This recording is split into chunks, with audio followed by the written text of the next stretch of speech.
Hey everyone, this is Adam Ellenboss from Nightlight Astrology.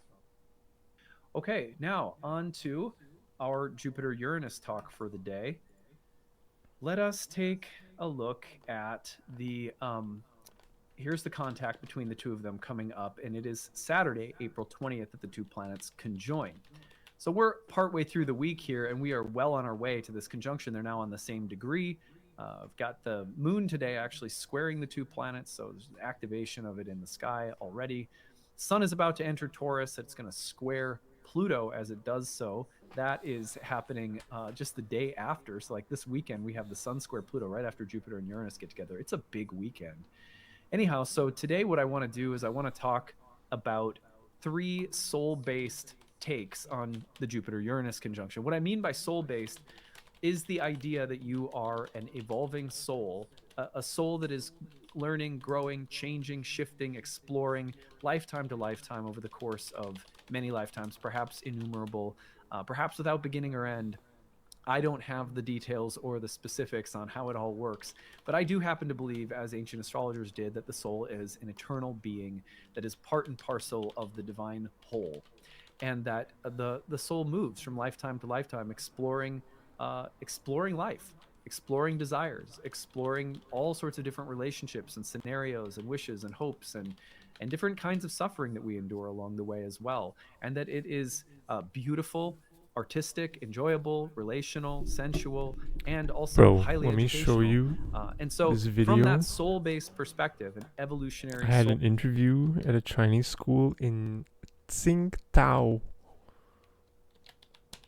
It's where the beer is made. Dude, check out this fucking video. I don't have the offer, but man. China, dude, this fucking place. It's like 10 million people, but still.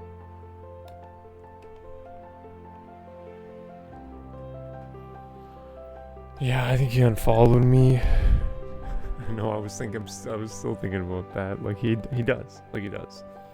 But I'm not. It's just gonna let it be because that's never gonna happen.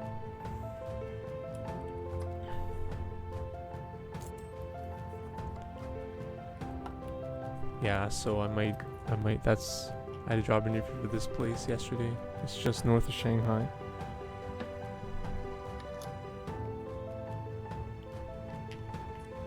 Let it be yourself. Yeah, really. Dude, it's like fucking the Miami of China. The Vancouver of China.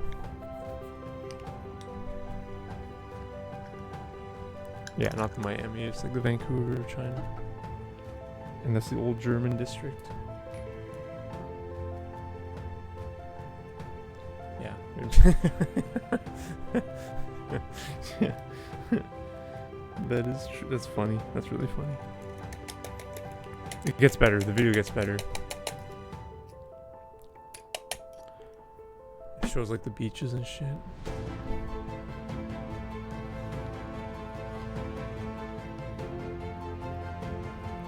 Okay, not this. Or this. God damn it. I did, my friend. I did. She's supporting. And I sent her the info for her to get her TEFL, and that's the brewery. That's the Tsingtao Brewery. I did, my friend. She was excited. I mean, I wanted her to come with me and apply. This video isn't showing the beaches. I think near the end it shows more of the beaches. Yeah, like look at that. It's insane. And there's like big beaches, long beaches. It's a peninsula.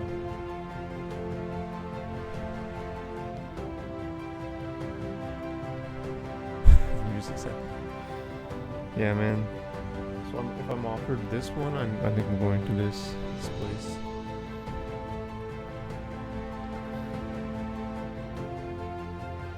Because I'd be able to get my own apartment.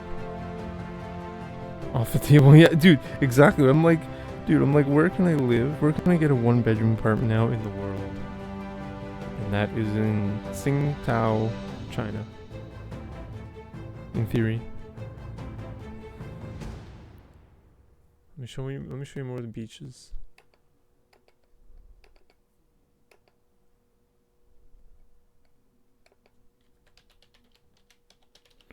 There's like a video of a guy walking his dog on the beaches.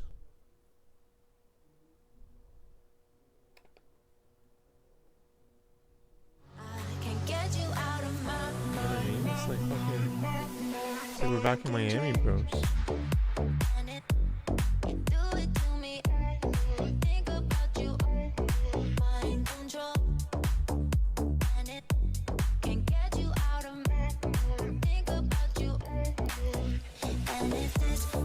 Look at this place. Are you kidding me?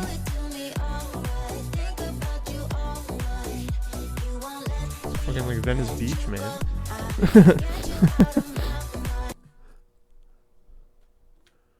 Holy shit, dude. That looks fucking amazing. Costa Rica, 600, yeah. But that's true.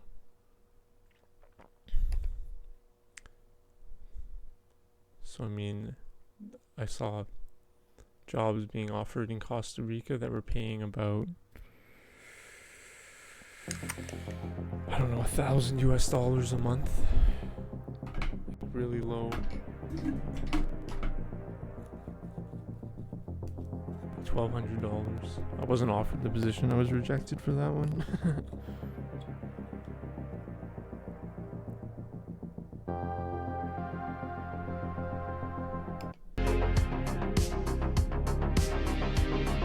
I went on the Chinese Kijiji. I think it's Iljuki. Anjuki.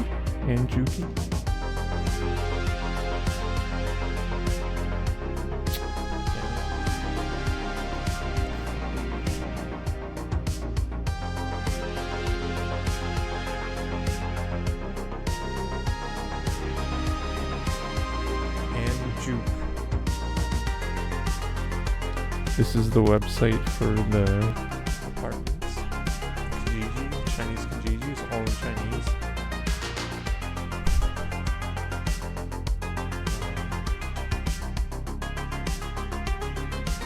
But you can search on Google Translate, it'll translate for you. We could do that if you want.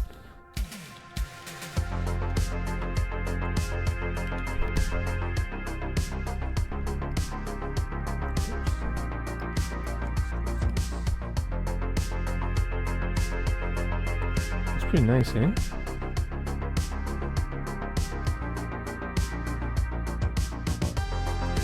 Guy for 2,400, yeah, true.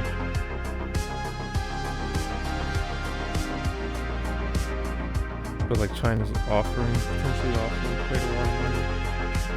Up to like $3,800 Canadian. They've been like offering like 20,000 RMB per month, and it's 5.25 to 1 for a Canadian dollar, so that's like $3,800 a month. And you'll see, that's why I want to bring up the Enjuki, because you can see apartments for 1,500 RMB in Qingdao. Let me show you, let me pull it up, and they look fucking nice, dude. Let me show you this one that looks amazing. Not amazing, but like pretty good.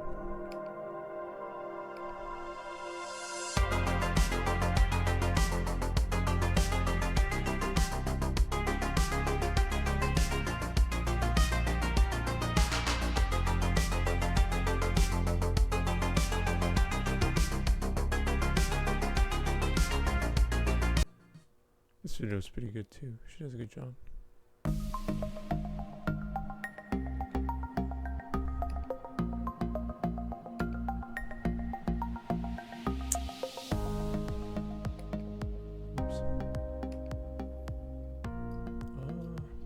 Welcome to Qingdao. Qingdao has been my home for 4 years now, and it's absolutely beautiful. I have made many amazing memories here. People always ask, why Qingdao? Well, let me show you. Qingdao is a coastal city in eastern Shandong province. It is the it's just north of this 15th park. largest city in China it's like by around here. population. Let me check the bookmarks. Qingdao is a city of beer and immense history and culture. The cobbled streets, German architecture, welcoming people, and mesmerizing sunsets by the sea are all captivating. Let's not didn't say forget the options about the fine. city's diverse probably find it food again. scene and the vast mountain ranges. Qingdao really does have it all. A vibrant city, yet a calming it's like- environment. Beaches to relax and mountains to admire the view. Modern malls alongside local stall vendors. Qingdao doesn't disappoint. There is even an amusement park for all you thrill seekers. Like, see, like 1280. Well, that's shared. In Qingdao, you can indulge in a variety of outdoor activities Type, such as hiking, full swimming, the entire cycling along the shoreline, and strolling Here you through go. local parks. whole rent. I particularly enjoy hiking.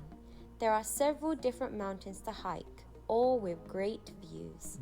It's like The 1500 most famous for is one room or Laoshan one Scenic living room. Area, and it is easily No, this one's accessible. terrible. There That are one looked cable way cars better. if you don't wish to walk all the That's way. like fucking. This not is good. the best option for tourists as there are several peaks varying in difficulty and plenty of stalls along the way. Yeah, it's this area. Fushan is a local mountain situated near the city center. It is much smaller than Laoshan and convenient to hike if you are short on time. You can get to the top within Anyways, 2 like farms go like hours. 1500 to I 2000. usually hike Fushan If you pay in the 2000, early you probably get morning like a much to nicer enjoy one. breakfast while watching the 2000 RMB. sun rise. And you get paid like 20. Huangdao, West Coast Qingdao, also offers several hiking opportunities. Jushan is the most challenging Man, I hike can't- there was despite one that was really its nice. lack of popularity. There are no stalls and it is quite difficult. You need to be well prepared when this is pretty climbing nice. this mountain. Ensure you I have know what I mean, it's enough not for water me, but like and food that's like supplies. the fucking- they're The offering beauty of hiking this mountain 3 is the rooms. chance to really That's connect insane. with nature. It's quiet Yeah, and like for great for 1800 recharging the RMB. soul. It's not very nice, but Swimming is a great option when living so close to the sea. The peak swimming months are June to October. Shulaoren is perhaps Qingdao's most impressive bathing beach. The bathing beach has a length of more than 3 What? kilometers, and that's there the are nice part. many Thanks, man. tourist Thank you. attractions. Yeah, but dude, but there was like. let me There are many find- other I great bookmarked beaches it. in Qingdao, so Why- you should why didn't it certainly say there? take It's the fucking very time to nice. check them out. Even like this one. Oops. Since moving to Qingdao, I have developed a love for cycling. There are loads I'm of looking at this bike area 'cause the trails school leading is right into at the this mountains intersection. and around the coast. Each bike route allows This you to intersection? explore different parts of Qingdao. And like There the is beach also right a here. great active Should be insane. community, so you This are would be bound to insane, find like I get people who something here. like working out. It's too bad. I can't- Running is also I can't find hugely the one I was looking popular. for. There is a yearly marathon in Qingdao. If cycling or running are not your thing, you can walk by the sea or through the largest and Yeah, I might have oldest to park in Qingdao. Zhongshan spend more Park money. is popular during spring. People travel Yeah, from like, this place all sucks. over China to see the cherry blossoms. Bookmarks. Let's move on to look at some of Qingdao's famous bookmarks. landmarks. May 4th Square is located between the municipal government building and Fushan Yeah, Bay. this one. This It is a place, large dude. Look red at this one. sculpture This one's near the insane. seaside. This landmark got its name in memory of China's historical May 4th movement, which started in Qingdao. This 1500. large public square One is bedroom, always one. busy That's what I and mean. is a It good looks like you can get place like a to do nice some 1 bedroom for souvenir shopping. 1500. Maybe if this is real, this could be fake. It's a high rise. Another That's famous insane. location is Jantiao Holy Pier. shit. This area is almost always busy, but certainly 20 is square a meters. must-see. This pier is located at the southern shore of Qingdao. It is unique due to the octagonal Very pavilion nice. at the end. This Fucking landmark is much appreciated by the locals never mind. and is on the Qingdao Bay I saw label. that. Now, if that's not reason enough to visit, then I'm not sure what is. Buddy. The view from either end of the pavilion is breathtaking. Just be prepared for crowds of people, vendors promoting boat rides and pictures, and locals selling souvenirs and bags of bread to feed the seagulls. If you are feeling peckish, you could Oh, yes, in always try 2034, some not 2030. starfish. Within walking ya. distance is the Old Town. The German Old Town is a great Yeah, place really. to go. Oh, for sure. There are honestly. many roads to explore crazy. with I think, tons yeah. of history. You are able It's just so to crazy, see man, dude. You look at the cultural cost of living. relics Like, churches if you do a cost of and living map, historic German China's like one of the architecture. lowest. St. Michael's Not the Cathedral lowest in the world, but one of stands the at lowest. the top Like, check of out a this hill old German in the district. center of the That's old pretty cool. part of the city. The main entrance is centered on the south side of the building, facing Qingdao Bay. The two soaring towers are 56 meters high and each crowned by a cross. I don't think this is the right This website. is also a great place for a variety of different events. On the day we visited this I area, found a really good there was a website that market was, with like, many much stores better. selling local goods. There was also an Price of unbelievably living. cute but unusual shop which we discovered. Toy Park, located under the lantern-lit street, has walls covered in fur, monster pencil holders, quirky keychains, and even googly eyes. It certainly was a shop like no other. Qingdao is a place full of adventure, and it is sure to have some. Living cost.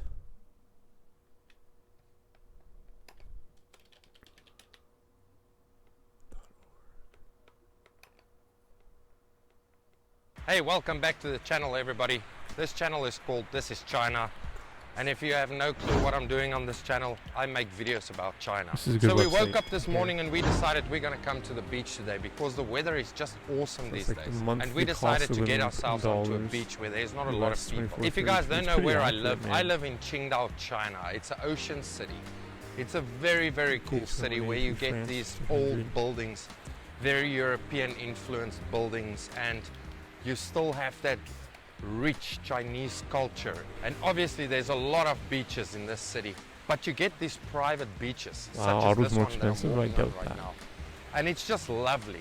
Not a lot of people around you, actually no one around me, there's few people here. And then you get It's like houses Ottawa. and these guest houses on the Qingdao. side where you can come sleep, and it's going to cost you like 200 RMB. And it's basically you look after yourself, self-catering guest houses. And it's amazing. I mean, you wake up right on the beach, looking at the ocean, and not a lot of people with umbrellas and stuff pitching up right in front no, of why? you. What It's happened also there? amazing scenery. It's like little mountains in front of me. You see, like I said, little bit houses here and there. And then there's like rocks right in the middle of the ocean. So let me tell you the Like funny Miami story how last we got week. here. This is Just actually so by happening, accident. yeah. I Oh, use it's a the place to application be, on my as in phone there's a called lot of Didi. fucking people So moving Didi there is like an Uber-like from application here in China system. all over the world. You basically which is book your fine. I car mean, it's a online, place and in the the car world, will you take you to your I'm a destination that you booked traveler. it to. But you see, here's the thing, my wife is Chinese and I'm foreign, right? But yeah, so I've got China all they my say is about applications like basically in $600, English, $700 such per as this month Didi cost application. of And living on anyway, so average, but I mean, I gave her my phone because I went to $18 go is buy supposed to be myself pretty some good. lychees for the beach. And she went ahead and she booked our Didi for us. And she set the destination in her great English skill that she has. So I think And the weather an would be like hour Myrtle Beach. and 15 It's minutes at later 37 we degrees arrived north. at this place and she was shocked. She was like, all right, So this is not it'd be like actually a where I summer? booked the Didi to. But it's so awesome because now we're on a private beach. We discovered this place. So this place is just off the Gold Sand Beach here in Qingdao. It's like, I'll say 15 minutes down south from the Gold Sand Beach. And then you get this place. So we discovered it by accident, and man, I'm super happy at this moment because it feels like we're on an island. A lot of people don't really like this private beaches because Canada, you know you 2K, need to bring a lot of gear and food and US stuff like that. 2.4K, Well, it's not actually so Brazil, because 700, it's all I $4, got here is my little tent for Aussie, us, 2.3K, and my wife is actually busy ordering some Erlenmeyer for us. So you can 1.5K, sit on these private China, beaches, and Erlenmeyer will 679. deliver your food right here on the private Okay, beach, wherever the 1.1K. hell you located it to. And that's again another proof that China Saturday, is so 1.24K. cool and super convenient. And there's no reason people don't want to stay here. I mean, come on. So our plan for today is we're going to hang here Congo is on like the twice beach. as expensive as We're China. going to let the like, what? baby play in the water a little bit, 1.5 pick up some times. seashells. We're going to eat, you know, just spend that family time. And the reason being for this is China is so cool. It's rapidly cool moving if back to normal that I will start work real soon. So we just figured let's spend as much time as possible because a pandemic is not really something that happens on a yearly basis, right? Personally, I think it's time to get back to work. Wow. I want to go back to normal, see. you know, get a normal, decent salary, have that routine where you wake up, you go to work, you'll see your kid in the afternoon. Oh wow, that's You know, insane. the wife That's is an busy insane cooking stat. food. And I it's just like feel the it's time majority for are like our renters. household to just fall back Renting into profits. normal. And it's so close. It's coming so close to normality. It's low tide at the moment. The tide will come in around 5 o'clock. So I can still walk between these rocks right now, which is freaking awesome. But later I will not be able to walk here. If there's anyone out there that would like to visit Qingdao, trust me, that's a must. This place is amazing, it's fantastic. Remember, this is the capital beer city of China. And the food is just incredible. We have this dish over here called gala. Oh my word, it's amazing. It's traditional Qingdao. Now this is like a little mussel, think of a mussel, but it's just smaller. I hope that's what the wife is gonna order us today. I definitely don't want to eat burgers on the beach today. So yeah, in this video, I just wanted you guys to hang out with me on this private, awesome, small beach. I will do a lot more videos like this. And I want to say thank you to all the new subscribers that subscribe to my channel. You guys are freaking awesome. And all the old subscribers that normally come back. You guys are pioneers, man. I will be uploading videos very regularly on this channel. And guys, every Saturday morning, you want to be there 9 a.m. where the boys are talking about China. Oh my word. This Saturday they have one hell of a hot topic. But you'll have to wait to find out what it is. And also the guys started a midweek show, which the subscribers asked for. I recommend you guys go check it out as well. Every Wednesday, 8:30 p.m. China time. And then for all you haters out there, you little bastards, don't think I don't know who you are hiding behind your non-avatar accounts. Just beat it, man. You guys are a bunch of idiots. I mean, don't you think you will rather want to be on this private beach right now enjoying life than sitting in your goddamn computer room nerding out, placing bad comments on positive YouTubers accounts? You guys are a bunch of clowns. But anyway, you're also welcome to the channel. Remember, you hater, to go hit that like button, subscribe button, and I'll see you in the next video. Bye. I stopped reading. I stopped reading my YouTube comments on my videos. Not that I'm like high in or above, but dude, some of the comments, dude, are just so insane. Like they're just so insane. So anyone comments on my YouTube video and I don't see it, it's because I don't see it. I'm sorry, dude. The comments, like, it's just ridiculous. It's insane. Like crazy people. And the world is full of crazy people.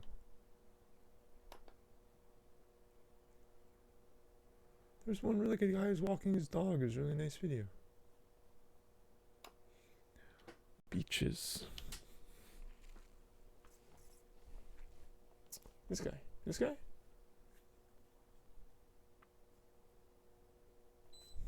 Should we watch the boobie girl? Let me see the boobies. I don't know why guys do that. I don't know why they put their girlfriend's boobies in the thumbnail. Like, dude.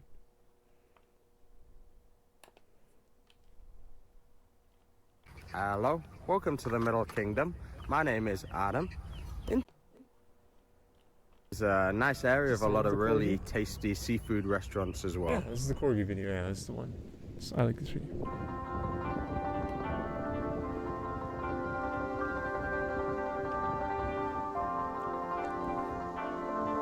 Yeah, dude, and it's just international. That's what I mean. This living cost calculator's really accurate now. It's because the world is just international, man.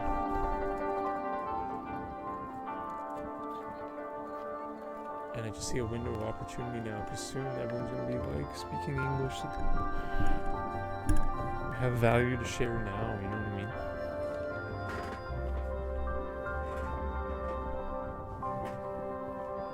Soon it'd be like fucking AI English teachers. Like children in a screen.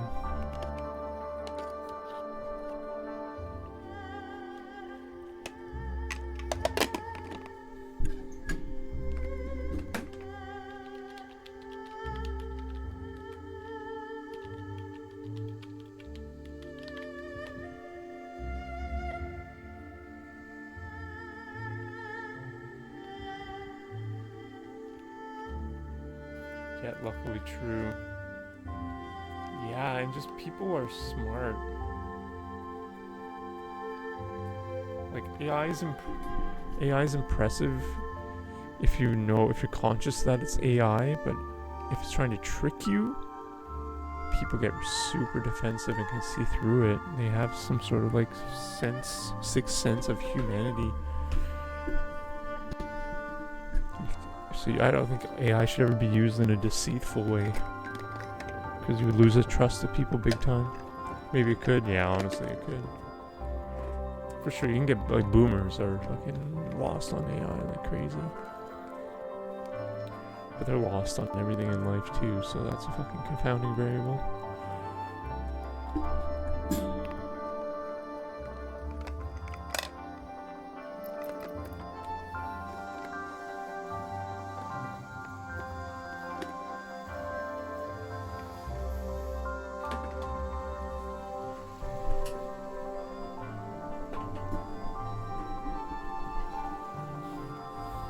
Oh yeah, for sure.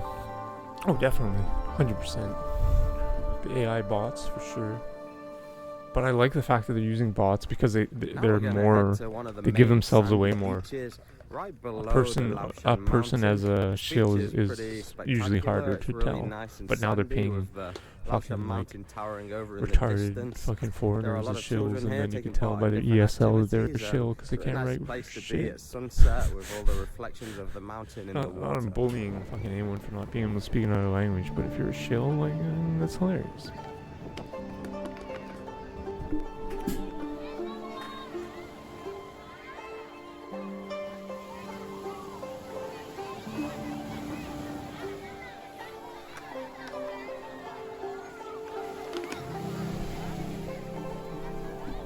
Yeah, totally.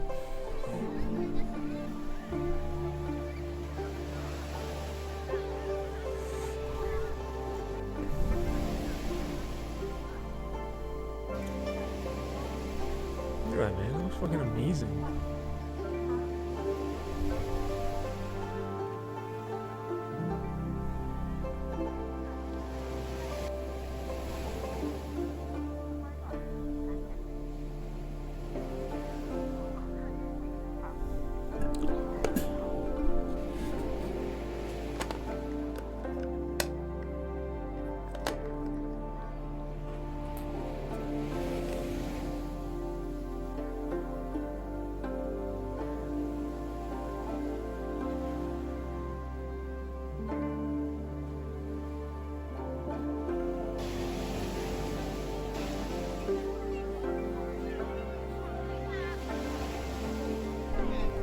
Mm. 100%. The Chinese are peeing in there. 100%. Like 1,000%.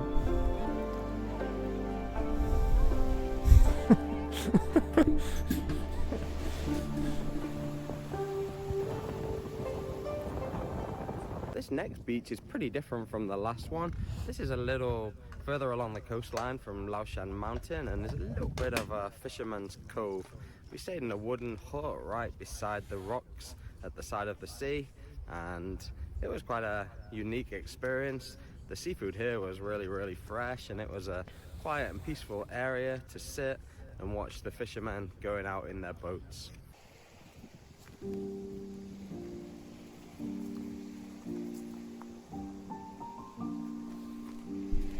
Dude, I'm not even memeing. I think Twitch is banned in China. I'm not even memeing, man.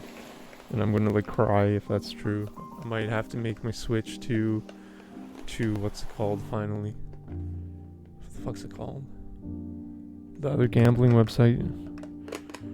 Yeah, dude, it's banned. I'm pretty sure it is.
Kick.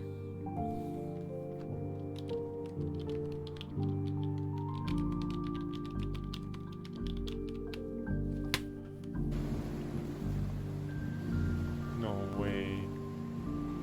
No way, what?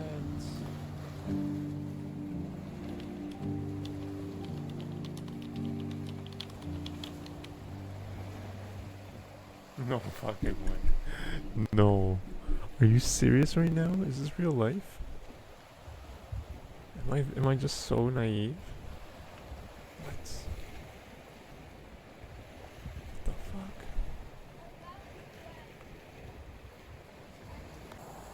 Wow.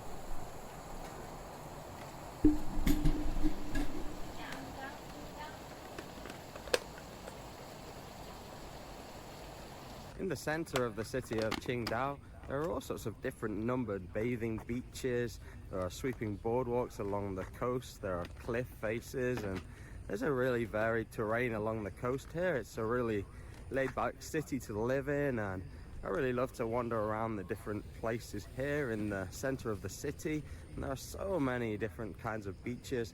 It's a really amazing place to visit.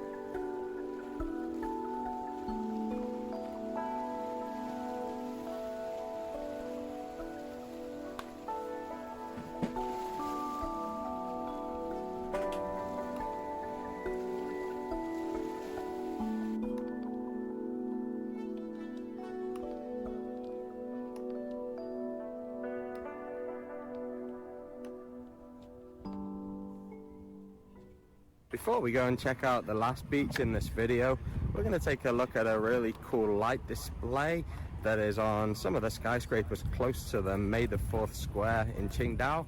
This location is right beside the coastline. Nice area to walk along, especially at night time, because this light display is really impressive.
This last beach that we're going to check out is pretty close to the Golden Beach area of Qingdao, a little bit further away from the city center.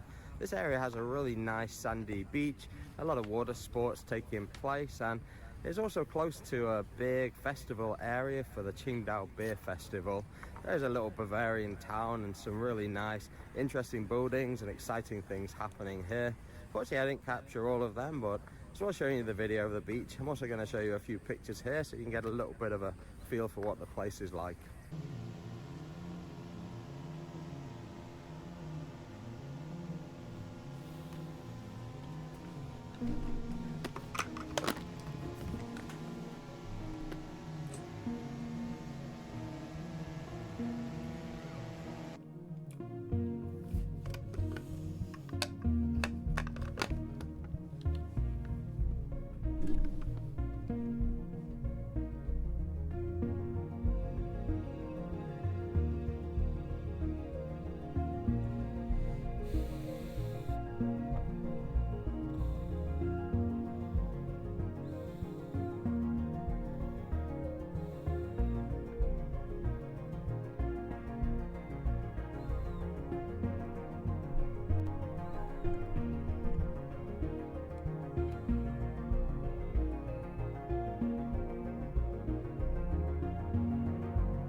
It's like fucking LA, man.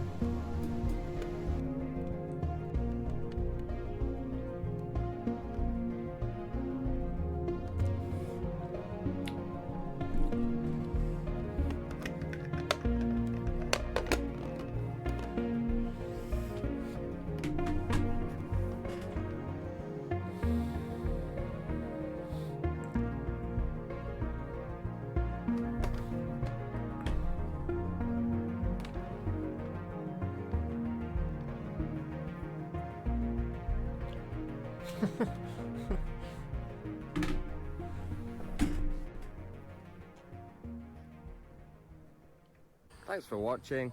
Please remember to leave a comment below. Let me know what you think of these beaches and which one you like the best. Also, check out my website in the description below, and don't forget to like and subscribe.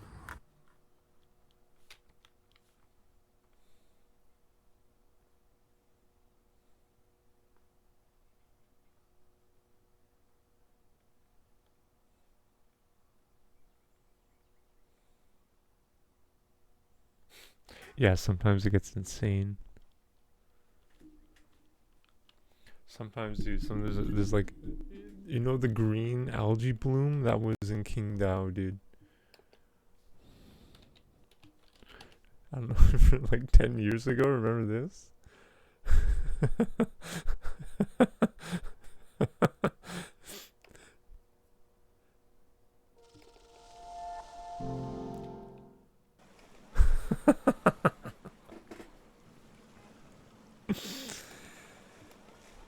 Dude, this happens in Miami though too, I swear to God. Not this color, but the same shit happened in Miami.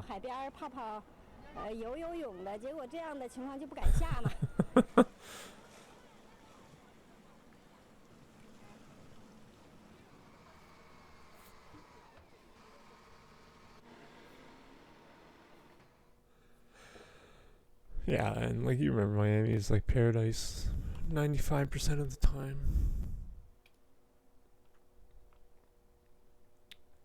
The Sargassian Belt. That's exactly what it was, bro. This is the Great Atlantic Sargassum Belt. That's exactly it's what wider than happened in Africa. Miami. Headaches, both logistical and literal, for everyone around. So, what is Sargassum. it, and how do people deal? Buddy, but thanks for playing. Hey, chillax, little guys, and even this freak who evolved to camouflage in Sargassum almost every year. It didn't have loads of the see what and replace it. Wow, this is Sargassum insane. Belt This conditions is and insane. bam, Sargassian blob. video. Well, blobbably. Like I said, this is just a guess. Scientists Yeah, cannot it'll exactly. start to That's literally like Miami Beach. It's not, but that's what it looked like. rot. And when it does, it releases hydrogen sulfide, which is pretty tough on the lungs and arguably tougher on the nose. In, well, the world. So with most of the normal biomass...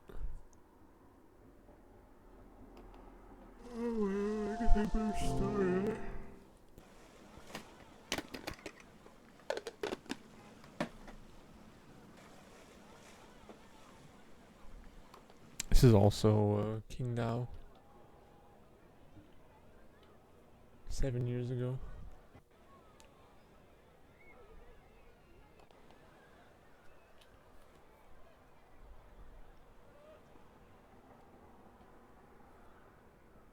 But it's like I've been like it looks worse if you're it always looks worse if you're looking at from the long end. It looks way more dense. I know it's a cop. Okay, yeah, that's dense as fuck.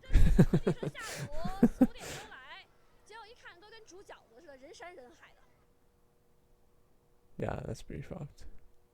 But like I've been to Rio when it was like that, and it was amazing. Miami's never really been that busy, but Rio has.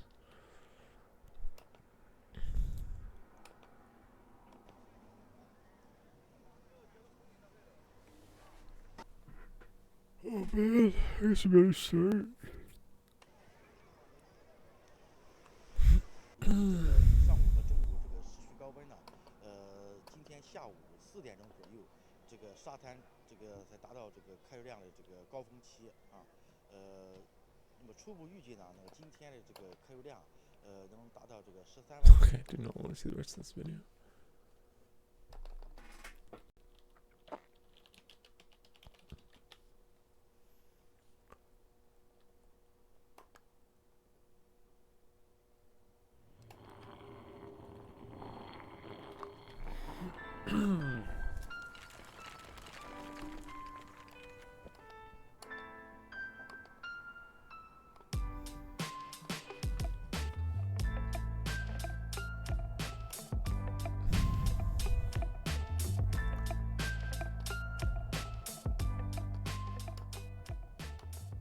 Welcome back to Uncharted X. This is Ben, and I hope you're all doing well out there.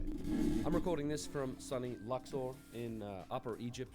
At the moment, I'm right at the end of a really long visit to Egypt. I've been here for several weeks now. Looking forward to getting back home, making some more content, but I've got something a little different for you all today. Not like my regular produced content. This is actually a walkthrough of the incredible Assyrion, the subterranean structure that's found at the back of the Temple of Seti I at Abydos, which is also here in Upper Egypt. I really wanted to do a live stream while I was at the site. If you saw, I put out a community post saying I was going to try and live stream. But unfortunately, there really isn't enough cellular bandwidth to be able to do that. I could barely get a single megabit of upload speed out of the phone. So instead, I recorded a walkthrough. I really hope you enjoy this. I had a little bit of private time, I guess, in the Assyrion before the rest of the group showed up for our private permission access into the site, have a bit of a chat and some interaction with Yusuf, also Russ and Kyle from the Snake Bros, and then stick around to the end of the video. I've got some interesting new perspectives, I guess, and we got into some spots that gave me some new data, if you like, on the Assyrion, and I'll share those at the end of the walkthrough. I'll also probably drop in and out with a couple of little edits and comments as we go through it. And as always, a massive thank you to all of the channel supporters, patrons, and everybody else who supports my work through that value for value model. I couldn't do this without your help and support, and if you're interested in that, please do check out my website. It's unchartedx.com/support. I hope you enjoy the walkthrough, and I'll catch you in the next one. Alright, try this again. Here we are at the Assyrion in Abydos, Upper Egypt. I would have loved to live stream here. I tried. The bandwidth is just too bad. Too poor. Not enough to live stream, but I'm going to try and record this. I did this once already. My phone overheated, so I took it out of its case. We'll see what happens. But yeah, so this is at the back. You find this at the back of the Temple of Seti I, which is this structure up here. You can see it's me. I'll flip the phone over real quick. Hello. Here at the Assyrion. And yeah, remarkable structure that was most likely discovered during the time of construction of the temple. And it's an entirely different style and at an entirely different level to the architecture that we find in the Temple of Seti I. who was the ruler of the 19th dynasty. And obviously his son Ramses II and then his son Meron-Ptah have their names throughout the temple, also in parts of this structure actually. Although not Ramses II, funnily enough. The Seti I is named in here, and then Meron-Ptah also at some point got in here and did this. But there are two accesses into the Assyrian. One is all the way around the back. You walk past the remediation wells, although you see these wells here are also part of the system used to pump the water out. There are more wells over this hill, so you walk all the way around, and then you can access this via this long sloping tunnel. You see the roof of it just here. I'm looking at my screen. I'm aiming with my eye and I should be looking through the screen. And this is all made, this may well have been dynastic when it was created. It's full of engravings and hieroglyphs. And it was Flinders Petrie and his associate, his wife and his associate actually, that really first uncovered this and started to excavate it. And they excavated it right down to pretty much the end part of it here. And they documented everything that happened. And then they couldn't get any further. In fact, this circular tunnel here, that's this like brick construction that you can see. Maybe I'll zoom in on it. This stuff here is a relatively modern construction. At least these days, it's 150 years old. But this was done by, I think, Petrie, if not Professor Edward Neville, who was the real guy who actually really excavated this entire structure in and around 1914 was when he finished, but he had been working in years prior to that here in the Assyrian as well. And he talked about it, you know, they didn't know where they were going. They had there was this huge lump of debris and rubble because Petrie, when he was excavating the temple, had dumped everything out on top of this area. So you can imagine all of this was covered in dirt. And then sand and all the rubble and the excavations from the temple were dumped on here. So they had to move all of that out the way as they were getting in under here. And then they had the idea, all right, they need to clear it down from the top and start to get into it. Because there were some open chambers and passages. There are some, like the ceiling blocks here. And they kept seeing what they thought were doorways, but it was just really gaps between the columns that they got into, and they were crawling in this space. And eventually he removed all of the sand out of here and revealed it. And Neville in his paper called it the Great Pool and the Tomb of Osiris. So it's just monstrous construction. I mean, there's these huge cyclopean granite blocks that make up the structure of the central island and of the Assyrian, and also the floor blocks are all granite. And then it's lined in these quartzite blocks, and then behind that is limestone. Fairly roughly worked. You can see the limestone over there. And then there's the quartzite blocks on the walls. And then you have all these granite pillars and blocks and beams that are everywhere else. Obviously, a lot of this is now modern reconstruction or modern retaining walls. And in fact, you can see up here this cement wall. There's this huge 10 or 15 meter cement wall that's been sunk down as a retaining wall to stop sort of the hill from coming this way into the Assyrian. But quite clearly not part of the temple construction. I think it's highly likely that when this temple was being made, they had to dogleg it to the left in order to avoid the Assyrian when they probably discovered it. And even Edward Neville, in his writings about the Assyrian, suggested that it might be the oldest building in Egypt altogether, which is kind of hard to imagine, given that if this is the first try at making a building, it's quite spectacular. But he definitely dates it as being, well, it matches the stonework and the masonry that you see in places like the Sphinx Temple or the Valley Temple, although it's much larger. Like the actual granite blocks here are bigger than what you see in those places. And he dates it as being, you know, potentially Old Kingdom, or he even says, even in 1914, that it may I have not felt like lifting weights. It's so wild. Such a weird dichotomy. You can see here this granite. There's water that runs all around the edge of it. The ceiling spans the gap, but it's actually built on top of an island. The whole thing is built on top of a very specific small aquifer, or a natural spring that comes from somewhere, and it pushes up water into here. And it's not Nile water that comes in here, although it may well be connected to the Nile, and we can talk about that too. Strabo is another guy who talked about this particular space, or we think he was talking about this space And he describes it as having a canal that also connected it to the Nile. So I've removed the magical rope barrier here. And you can see the water level's a lot lower than it has been in the past. They've been actively pumping the water out here. They've been doing a lot of work removing all the big blocks that used to be in these channels, and they've shifted them out the back. So they're cleaning this up, and I've been talking with the guy who is responsible for all the excavation work happening here now, and they say they have plans to remove all of the mud. So this, you can see the sediment level, but they want to pump all of that out, and obviously you can see the granite blocks that are still stuck in the channels everywhere. These are all remnants from quarrying and later activities. But even when Neville was here, he was here during a particularly dry year, so the water table level had dropped.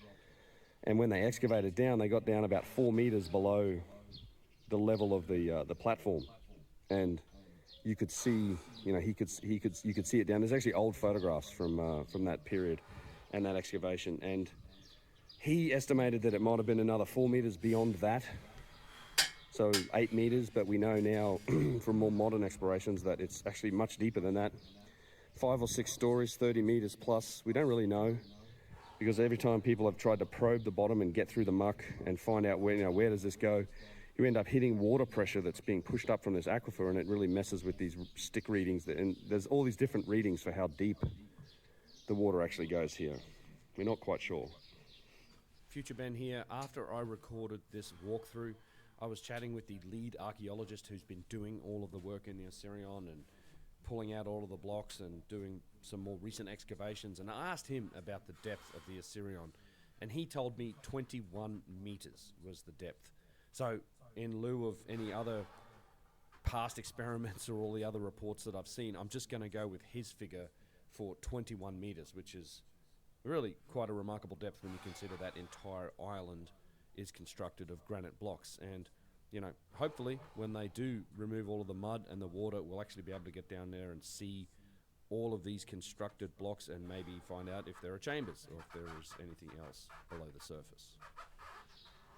So hopefully in the future, in the not too distant future, they'll clear this out and we'll actually get to the bottom of this. But this is constructed, so the entire island, you're standing on top of a huge megalithic construction here. Like, these are all blocks, and in the pictures we have and from what we know, there are constructed blocks that go down much, much further. And if it's anything like the construction work on top, I mean, these are cyclopean, massive granite blocks that have likely come from Aswan. You know, there's quartzite on the walls here. It's probably come from the Cairo region, the Red Mountain to the north of Cairo. So this stuff's come in from a long way away. And it's just immense. I mean, it's just, it's hard to say until you're actually in here. Of course, it's been quarried. So you see a lot of the damage. You see the typical kind of wedge and chisel quarrying marks, say, on the top of this block here. We zoom in, you can see it up there. You can see more of them just here on this block. Over here, they tried to take a face off of this stone, and it didn't split evenly. It just took the chunk off the top. And Neville thinks that the excavation work was probably not particularly ancient. It might have even been the Coptic, so after the Romans and the Persians even. So it might have been Coptic Christian era quarrying, so the site might have been uncovered even as recently as then and was potentially even whole, and it was used as a quarry, a convenient granite quarry for stones down here. There's a lot of detail in this site. Obviously it was occupied, and other times, I mean, this is a good spot to zoom in on this as well. The flower of life, hopefully you can see it. It's very bright and I can barely see my phone screen. I was trying to live stream this chat, but the bandwidth is just like less than a megabit of upload, which just wouldn't make anyone very happy because it would be very pixelated. But you have these flowers of life that are in here. Of course, it's quite famous for the flowers of life, although I think there's something of a distraction from the actual achievement that they're etched onto or that they're painted onto. Kind of looks like paint to me. There's also a depiction of a boat that maybe a Greek boat or something that's in here. So other people have clearly been down here, as I think the dynastic Egyptians were, because you have Seti I and Meren Ptah, who wrote their names all over it. Well, they wrote their names in that passageway that we'll go take a look at. They also wrote their name on some glyphs at the back of the Osirion, but the vast majority of it is completely unadorned with no glyphs whatsoever. And in that, it matches much of the you know, these so-called Old Kingdom architecture things like the Valley Temple, the Sphinx Temple, where there's just no glyphs anywhere. It's just simple, massive, and speaks on its own. You can see the quarry of these things. So not all of these pillars are single block. You have multiple blocks here. This one around the corner here is multiple blocks.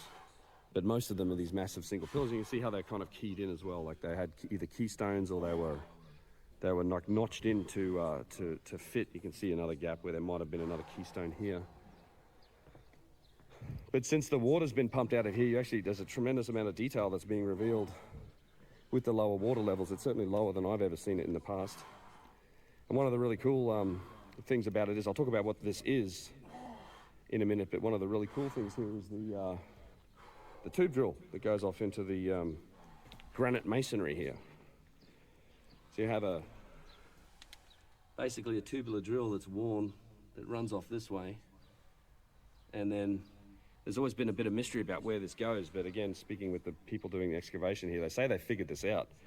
And they say it actually goes out to about here, and then it doglegs and turns down and goes down at an angle, and it pops out over in the channel over there. Future Ben here again. I just want to talk a little bit more about this tube drill. Because again, and there is something of a language barrier when it comes to speaking with the Egyptian team doing the work here. I kind of clarified what he had told me previously about that tube drill. I'd actually learned that information last year when I was at the site. And this footage you can see right now is been kindly provided by Carolee, one of the people on this tour, who had a good look inside the hole. You can see it either stops at the end, or it's blocked, or maybe it does turn the corner. But the archaeologist told me that they weren't actually quite sure where it came out. That was kind of a guess where it might have came out, down lower on those, I guess, in the canals around the central island. And he also thinks that there are probably other tube drill inlets, or there are probably other tube drills down there. But again, it's just kind of his postulation and his idea. They don't actually know for sure. Hello. Jam it. There's the man. There they all are. Welcome to the Assyrian. What's up, bro? There's definitely not enough bandwidth for streaming. I'm just recording. Yeah. But I'm going to upload it as a live stream. Jam it. There's my buddy Tito. There he is. Tito. So yeah, I got a little bit of a head start on the group and got in here. Wanted to chat to YouTube about it. But so this inset is actually really interesting because I don't know if you can see, but it's inset slightly. Like it's like this inset that runs around the edge of this. I'll even zoom out a bit more. Runs around the edge of this whole pillar base, and you'll find the same thing on these other pillars. So if we look at the base of this pillar, you see it's inset, right? It's inset in, so I think this was likely a pillar base. And you probably had the pillar resting maybe on the edges of this granite block, these granite blocks, and then there's a space beneath it. Like this is stone floor. I don't know if it was sunk all the way in, if it was actually keyed in here, or if it was just sitting on this edge. And you had a space here, but you also have this tube drill that's somehow, it's got to be there for a reason, right? You have to have planned this as part of the masonry and you're building it, kind of like the shafts in the pyramid, to do something, maybe push water, or I don't know, but you can see the old water lines and level where the water used to be. And you could just see it. You couldn't get in here because it was mud and wet, but they cleared it out. And yeah, it's a real mystery as to what that is. And are there tube drills behind or beneath these other pillars? We just don't know. Future Ben here again. After I finished the walkthrough, we did kind of get a little bit closer to the bottom of this question about whether or not these pillars are keyed directly into those sockets. And I mean, just from a logical perspective, I think they were, because if you consider these pillars were likely supporting the huge ceiling that we see in the Assyrian, I mean, that's a lot of weight sitting on these granite pillars, and you'd think that they would need to be keyed in all the way down in those sockets to support just that massive weight that's sitting on top of them. But if you look closely at this image where I've frozen it, take a look at this hole. This is like a new little hole that's been dug. I didn't see this even a month ago when I was here. and it seems to like somebody's just dug in beneath one of the pillars there, and it's got a bunch of dirt in there or whatever, and we stuck our hand in and kind of cleared it out as best we could. You do run into stone, so if that's a socket beneath that pillar, then the pillar seems to extend down into it. Now, I couldn't really tell if there was a gap between the socket and the pillar itself, but if it is socketed into that space, it really begs the question then, what is that tube drill for in the socket? Even Edward Neville speculated in 1914 that he thinks it might be some sort of hydraulic installation, the whole site. He doesn't think it's ceremonial or anything like that. He actually speculated it might have been functional. And again, talking with the lead archaeologist about that tube drill, he thinks that it was also functional. He thinks it might have had something potentially to do with compressing water or somehow maintaining the water level in the overall Assyrian. We really don't know, and it's kind of an open question as to whether or not, you know, there are more of these tube drills beneath the pillars, or if this is just a single occurrence that happens at one of the central pillar sockets on the island. You can see this here is actually a larger space, a much larger space. Potentially it was also the base for another pillar, but one thing we observed, the last strip here is actually what might be the largest block that's in here. And it's actually this one. So if you look at the dimensions of this granite block, right, it runs up to here, it doglegs around this corner, comes here, runs all the way down here, and then this, we don't know how deep it is because the water's there, but it actually includes this whole cutout section here for this piece. It runs over here. We're still on the same block. It runs all the way to here. And then dog legs back around underneath this pillar. This looks like, to me, this might be potentially a modern repair under there, I don't really know. And then up here and under here. So if I back up and look at it, it's huge, just huge. This one piece here, like all the way there, back around here. Massive. Of course, the deepest parts in this are also, that we know of at least, are in the end pools. And again, you can see some of the steps that go down. But, you know, it goes down a long way. There's a rod there shoved into it, but I mean, this water's pretty gnarly. I've heard about people drinking it and their eyesight improved and whatever, but I'm not, my eyesight's fine and I don't want to take the risk. So on the back wall here, and this is quartzite, you can see it is inscribed. So, but you can see also, if you look closely, it's hammered in. Like this is, you can see the headdress there. I mean, this is obviously the works of hammer and chisel work. It's fairly rough relative to the hard surface. You also have some inscriptions on the top level of granite here. Right, so it's not like it's entirely unadorned. Yeah. I mean, look at this beautiful straight lines on the bottom of these. Look at that. Oh God. It could be better. Someone can draw a straight line. And it does definitely seem like at least Seti the First got in here and left his mark. And then strangely, Ramses never came in here. And what we think might have happened is Seti might have actually sealed this up. And then Ramses never got in here. But then Meren Ptah, who, you know, some say he was trying to be close to Osiris all the time, and given this was considered the tomb of Osiris or a sanctuary of Osiris or the tomb of Osiris's head or something, then he might have got in here and added his name, because in these passages back here, if you look right back in there, you can see there's inscriptions, and we'll go and look at all of that wall as well. In the meantime, we'll film the rest of the group coming down.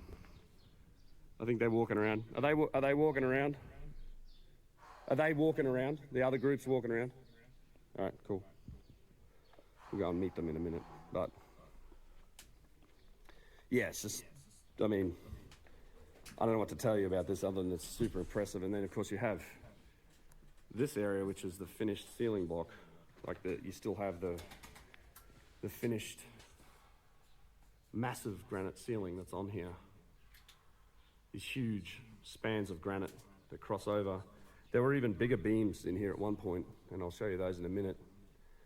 And of course, in some of these little alcoves and in these little indentations and on top of some of the blocks, there are keystones, and they found keystones, and some of those keystones have had like the cartouche of Seti the First on them, like these locking keystones that sit on top of some of the blocks.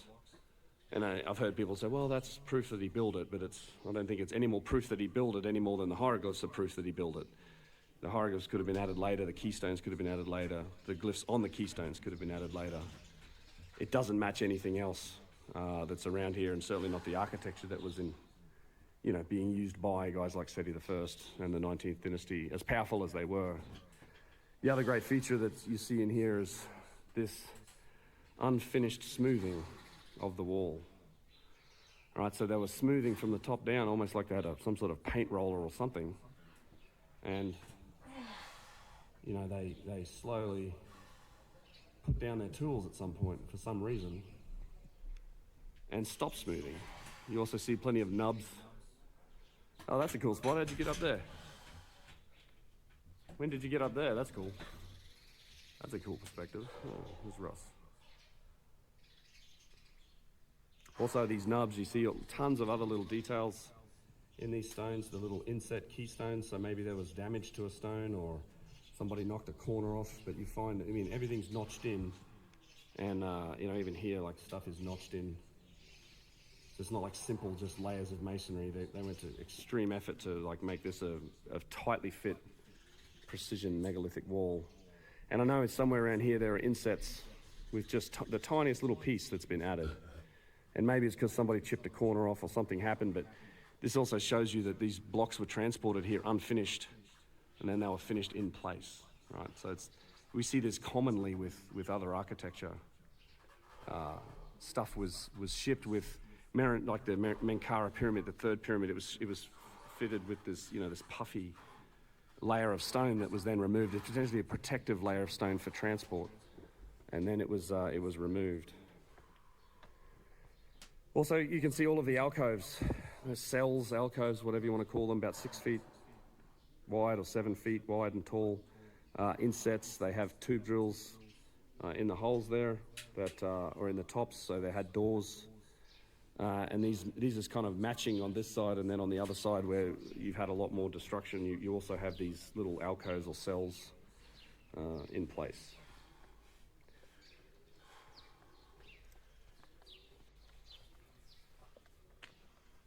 There's also a very impressive stone here, this lentil, this quartzite lentil that sits above the back door. This is a huge block of very fine quality quartzite.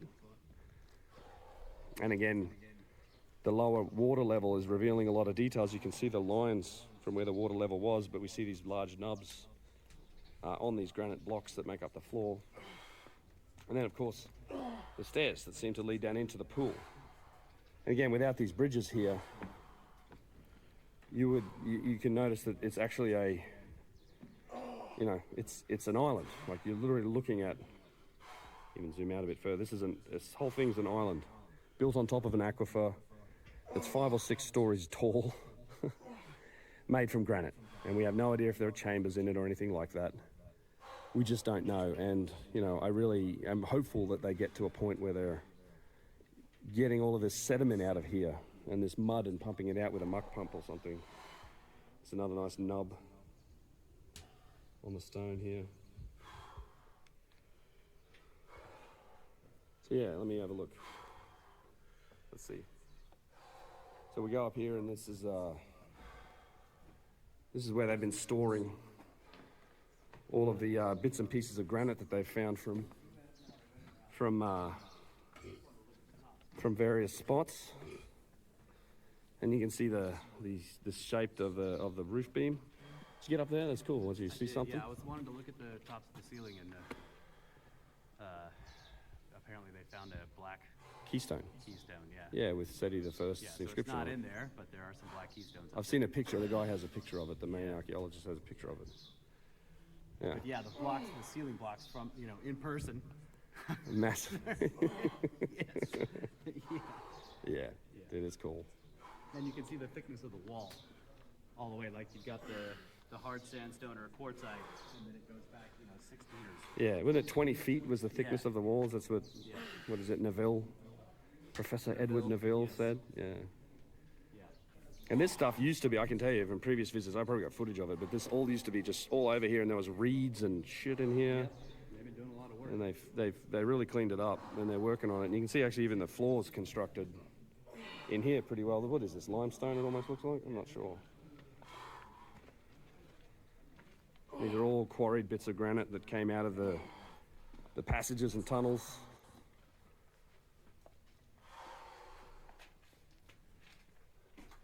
Oh yeah, look at that. Yeah, it's just cool. So these are the span blocks, right? These arch blocks, and then there would have been another span on top of granite. So this would have been a chamber just like the one on the other side. Yeah.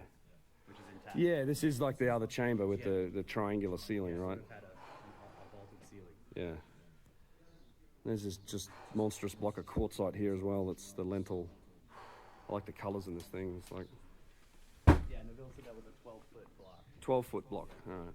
Yeah. And then this side, they've obviously stacked up a bunch more stuff. There they are. This is up Petrie's constructed tunnel. There's Carl. And there's all of the inscriptions in the passage. We'll go in there and have a look a bit later. Illegal. Yeah, I know. All right, I'll try and do this without banging the phone. Yeah. I got it, thanks. Goes all the way to where I am. Yeah, so this, we're standing on a massive block here. So this block here with the key dent runs all the way to here. And this is a big granite block right here. You can see the coloring.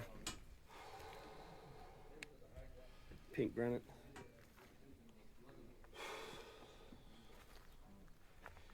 Oh yeah. Hey man. How are you? Good, how you doing? Well, this is a giant, as we point out, this is a massive granite block here that I'm standing on, right? Russ just showed it to me. But it starts here. So I'm standing on the tip of it. And it runs all the way. Yeah, it's one of the ceiling pieces. And it has a notch.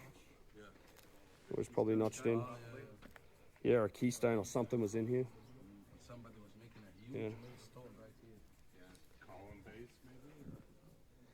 And this was about as far as Petrie got too. Like this is an ancient modern, a modern ancient construction. This brickwork was done 100 and 150 years ago for this tunnel. So Petrie and his wife and his assistant, Marie, yeah, I forget her name, but his wife was a geologist as well.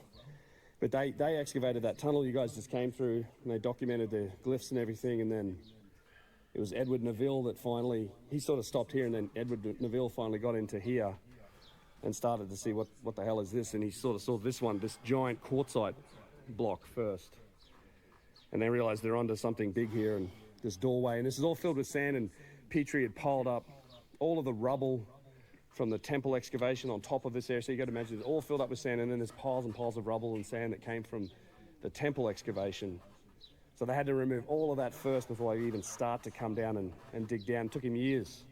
He came back in a couple of different periods, but at one point they were working here for like I think it was like 7 or 8 months with 600 people. They had railway carts. They had 2 railway lines where they're filling up these carts, and they're carting it off with with baskets as well. And then, of course, they get down into this area, and it's just pure sand, and it just keeps on falling in, and they're trying to excavate it out. But he eventually cleared it out and found that at that point it was a dry period in Egypt with the water table was quite low. So he measured about 4 meters down to where the water was.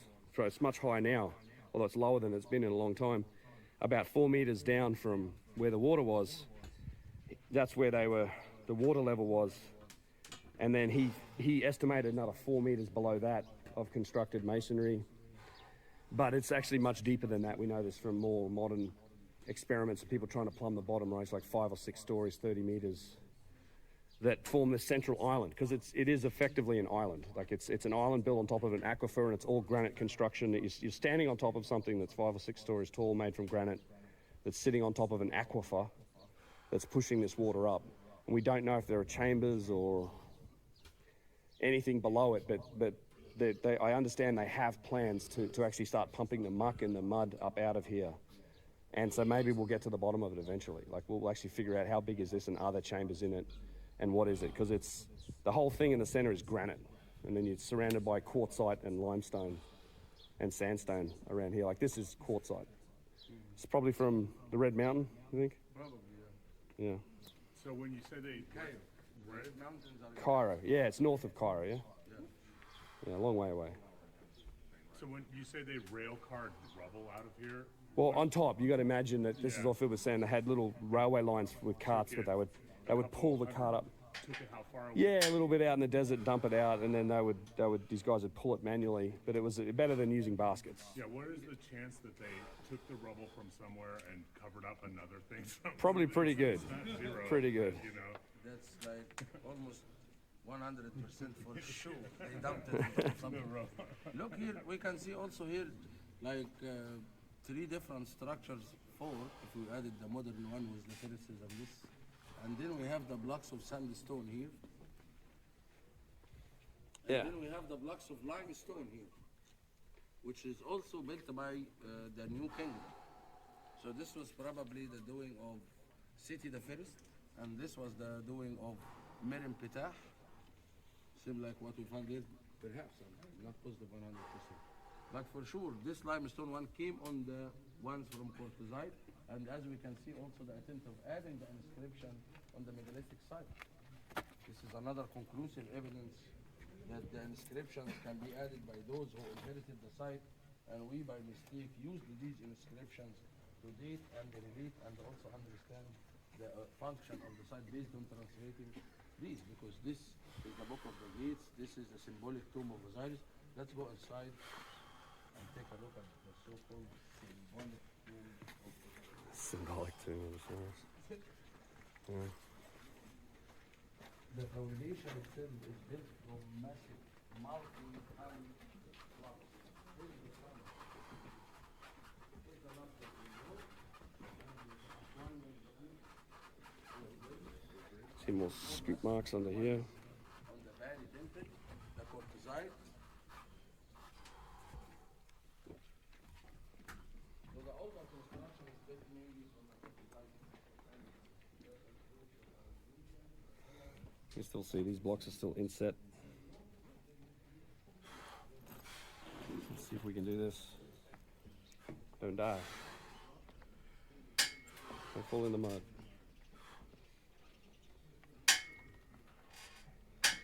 See, yeah, these little alcoves. No, I mean, these look like they're ground out too. They don't look particularly like tube drilled or anything. But they could have also been functional for a long time. The ceiling's coming in, but this is your typical little alcove that's in here. And there you can see some of the size of the ceiling blocks, which are just monstrous. Future Ben here again. I just wanted to point out something that actually Kyle showed me while we were looking around this side of the Assyrian, and that is, take a look here at all of the second level blocks in between the alcoves. All of them along the line here, they're all a single piece. Sometimes the bottom level you'll have a couple of blocks in there, but all of the second level blocks are a single piece.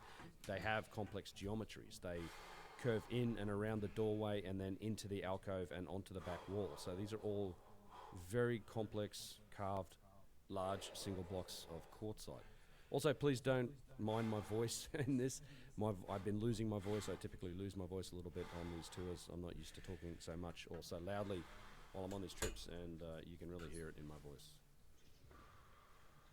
All right, I'll show you guys the thing at the end here. We're going on the ledge. See if we can find some interesting stonework bits. Then we'll join, see what Yusuf's got to say a little bit. Then I'm going to do some explaining for the group. Talk about a few things.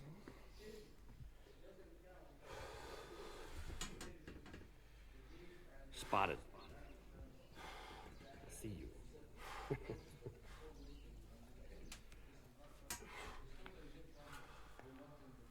Obviously the birds like it here. I mean, a lot of this is honestly bird shit. There's just a lot of bird crap in here. Plus there's bats. There are bats in the back chamber. And I just love the reflection of the water. Part of the roof that's still standing over here. You want to see it? Look at the massive pieces that form.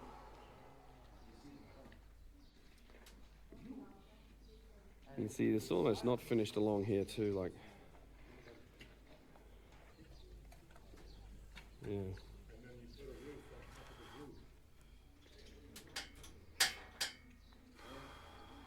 Yeah, there's layers. The quarried blocks up there, stuff like. Some of them don't look like this. They remind me so much of the Newton blocks of the structure of Olympic Dam. Yeah. This could be a patch, but this rectangular one that is not attached to another block of stone, or these ones where Ben is standing. Yeah. And we can see the interlocking method. Look at this block.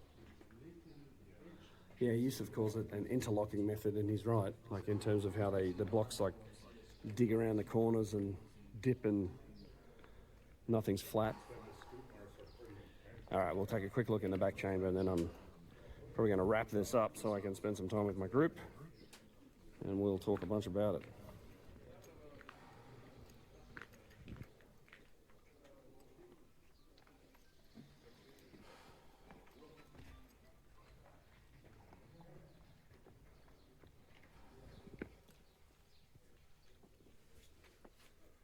Take a quick look in the chamber and I'll wrap this up.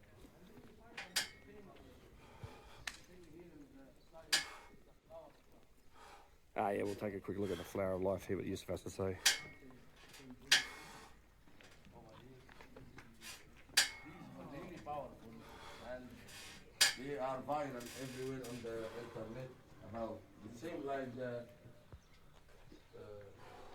helicopter or submarine and all this stuff, stuff like that.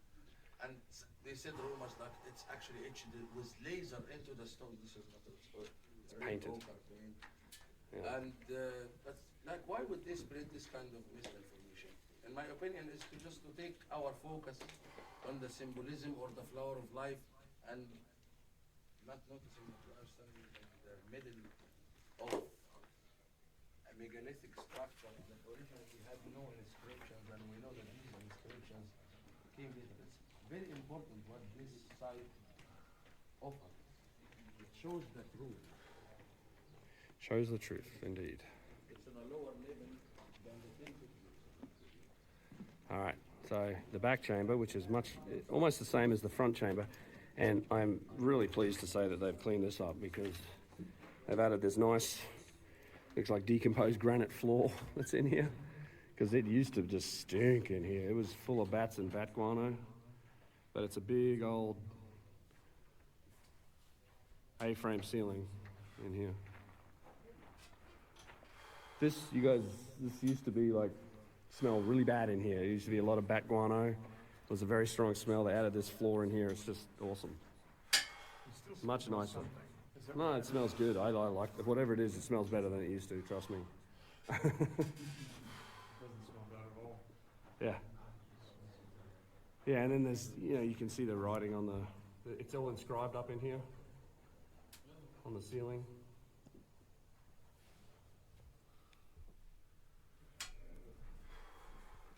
Huge newt. This is like Newt's foot, and then her body runs all the way up to here, and there's her head. So Newt's like the cosmic ocean, the primordial ocean. She represents the stars at night. You can see, like a primordial goddess. She's being supported by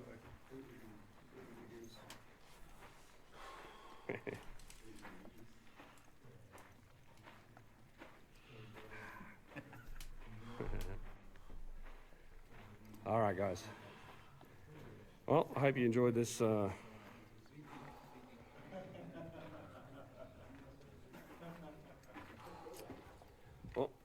hope you enjoy this look into the Assyrian. I'm going to do some more content on this. I'm going to do a proper video and some research stuff and make a longer produced video with all of the footage that I've collected from around the years. But I really wanted to live stream this today. Just couldn't manage it with the bandwidth, unfortunately. But yeah, I've got some plans on content with this thing. So you guys take it easy. Catch you in the next one. Bye-bye.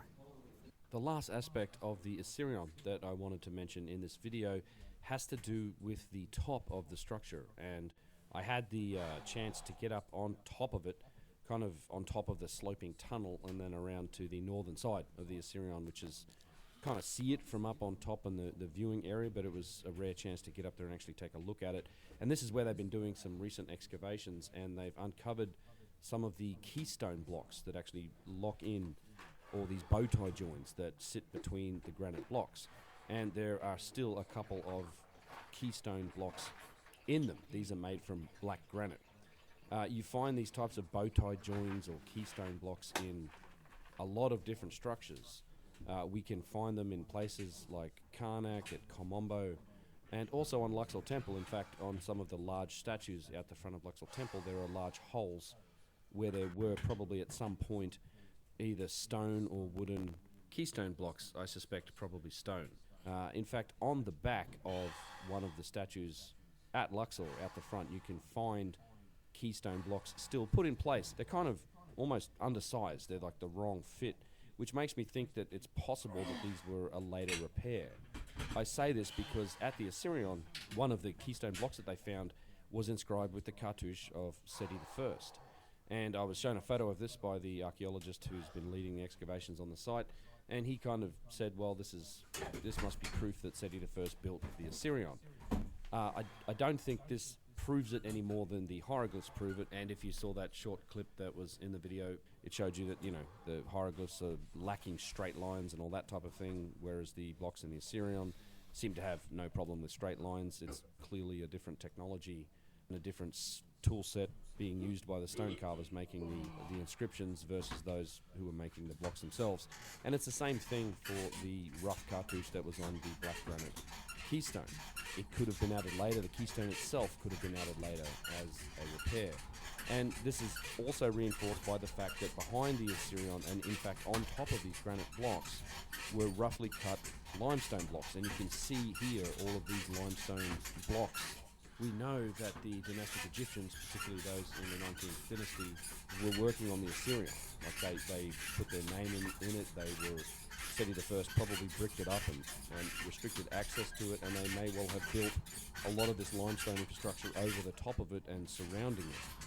And they could well have accessed these keystone blocks and either inscribed them or even put these keystone blocks into place, because as we've seen from other examples, they're not exactly super tight fitting. And we know that whoever built the Assyrian could make little inset blocks that are incredibly well fitting. We see many examples of this in the quartzite walls that make up the Assyrian itself, and in fact there are a couple of places where there are little inset blocks that just fit perfectly. What we see in the keystone blocks really doesn't match that.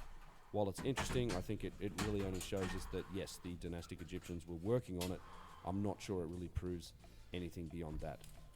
So in any case, I hope you enjoyed this walkthrough of the Assyrian. Like I said, I do plan to make a more produced research video discussing various aspects of it, and I'm very hopeful that this project that I've heard about to actually remove the muck and the mud from the We didn't go crazy, but it's pretty good. around that central structure moves forward. I greatly look forward to seeing any results from it and indeed visiting the site in the future on tours to come, which will be a great time.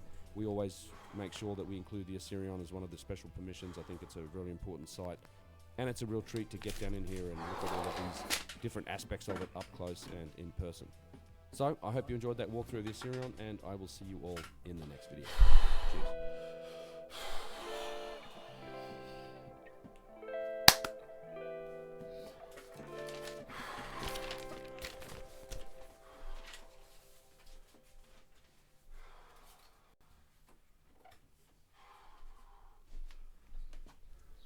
Device is too hot. Thanks for being here. Thanks, Toad, for being here. Lurkers, everyone. I don't know. I actually have no idea how long it recorded for.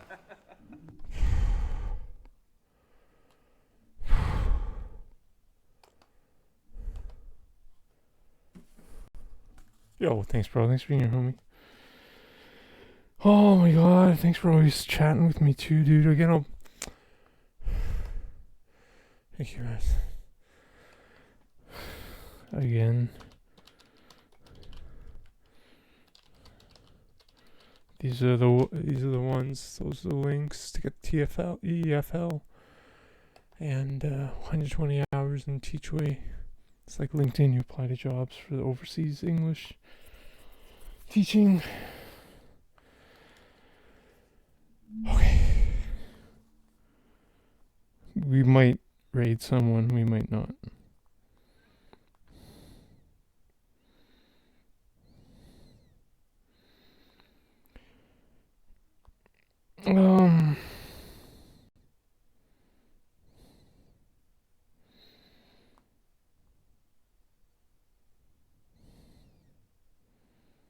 Yeah, I want to read Robbie.